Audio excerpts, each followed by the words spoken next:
ஒரு முறை நான் ஐசரி வேலன் கருங்கல் பாளையம், ஈரோடு கருங்கல் பாளையம் போனோம்.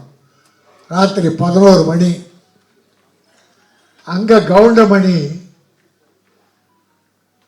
கிணத்துலேருந்து மீனை புதுசாக பிடிச்சி, அங்கே இருக்கிற ரசிகர்கள், அவருடைய ரசிகர்கள் மீனை ராத்திரி 11 மணிக்கு பிடிச்சி வறுத்து அப்போ சாப்பிட கொடுத்தா அந்த நேரத்தில் போயிட்டோம்.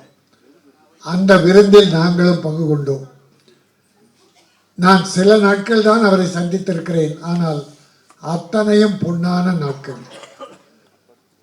கவுண்டமணி அவர்கள் தமிழ் திரையுலகில் நடிகராக வந்த பிறகு இந்த தமிழ் திரையுலகம் பொற்காலமாக இருந்தது.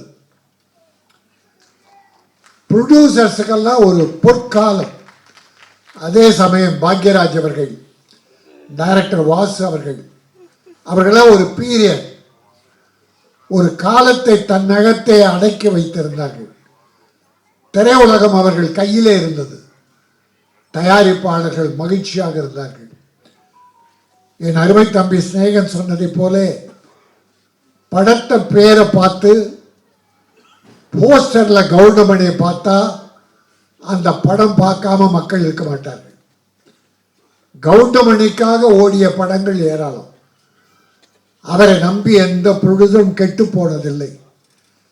காலம் தவறாது படப்பிடிப்புக்கு வந்து நடித்து கொடுத்து ப்ரொடியூசரை காப்பாற்றியவர். தம்பி ராஜகோபால் இயக்கி இருக்கிறார். அவர் ஒரு நல்ல நகைச்சுவை எழுத்தாளர். பல படங்களுக்கு பெயர் இல்லாமலே நகைச்சுவை எழுதி கொடுத்தவர். அவர் இன்றைக்கு இந்த படத்தை இயக்கி அத்தனை கற்பனையும் கொட்டி பிரமாதமாக பண்ணியிருக்கார். ஒத்த ஓட்டு முத்தையா. இந்த முத்தையா ஒத்த ஓட்டு வாங்குறானே இல்லையோ, ஒட்டுமொத்த தமிழர்களின் உள்ளத்தை கவருவான். ஒட்டுமொத்த தமிழர்களின் நோட்டும் இந்த ஓட்டுக்கு வரும். படம் பார்ப்பார்கள். ஏனால் மக்கள் ரொம்ப அழுத்தமாக இருக்காங்க, மன அழுத்தம் அதிகம். இப்படிப்பட்ட நல்ல நகைச்சுவை படங்கள் வேண்டும் என்று விரும்புகிறார்கள். இப்போ பல படம் ஃபெயிலியர் ஆகுது, சில படம் வெற்றி பெறுது. அதில் பார்த்தீங்கன்னா புதுமை, பல பெரிய படங்கள் ஃபெயிலியர் ஆகி சின்ன படம் வெற்றி பெறும். சின்ன படம் ரப்பர் பந்துன்னு ஒரு பேர் சொன்னேன், டாடா, குட் நைட், நிறைய படங்கள். அப்போ நம்முடைய என்றைக்கும் evergreen comedy king of king நம்முடைய கவுண்டமணி படம் இன்றைக்கு மிகப்பெரிய வெற்றியை பெறும். ஒரு காலம் பூரா அவர் எல்லா வீட்டிலே இருந்தார். கொரோனா காலத்தில் மக்கள் வீட்டை விட்டு வெளியே போகாத போது அந்த டிவியை திறந்து வீடியோ போட்டு கவுண்டமணி படங்கள் தான் அந்த குடும்பத்தை எல்லாம் காப்பாற்றி மக்களை மகிழ்வித்தது. ஆக எல்லா காலம் அவர் வாழ்கிற காலம் வரை மக்களை மகிழ்த்து கொண்டிருப்பார்.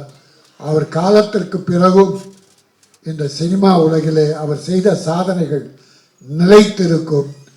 பல நடிகர்கள் தலை கனத்தை குறைத்து வருமானத்திற்காக தன்மானத்தை இழந்து இருப்பதை விட கவுண்டமணி அவர்கள் எப்படி இந்த திரையுலகில் நடந்து கொண்டாரோ, எத்தனை ப்ரொடியூசரை காப்பாற்றினாரோ, எத்தனை இயக்குநர்களுக்கு பெரிய மரியாதை கொடுத்தாரோ, அதை போல அவரை வழிகாட்டியாக கொள்ள வேண்டும். இந்த ஒத்தை ஓட்டு முத்தையா தயாரிப்பாளர்களை காப்பாற்ற வேண்டும். டைரக்டருக்கு அடுத்து படங்கள் கிடைக்க வேண்டும். நிறைய நட்சத்திரங்கள், காமெடி நடிகர்கள்லாம் அற்புதமாக போட்டிருக்கார். மியூசிக் 2-3 பாட்டு பார்த்தோம், அற்புதம், நல்லா இருந்தது. மியூசிக் டைரக்டர் வாழ்த்துக்கள். அதில் ஒரு கவர்ச்சி பாட்டு. இப்பெல்லாம் பாவாடை தைக்கிறாங்க சார், பாக்யராஜ் சார் பாவாடை தைக்கிறாங்க ஃபுல்லாக. ஆனால் எதை கீசி விட்டுறாங்க. ஒரு நல்ல முழுசாக துணி வாங்கி பாவாடை தைச்சி ஒரு 5 இடத்துல கிழிச்சு விட்டுறாங்க.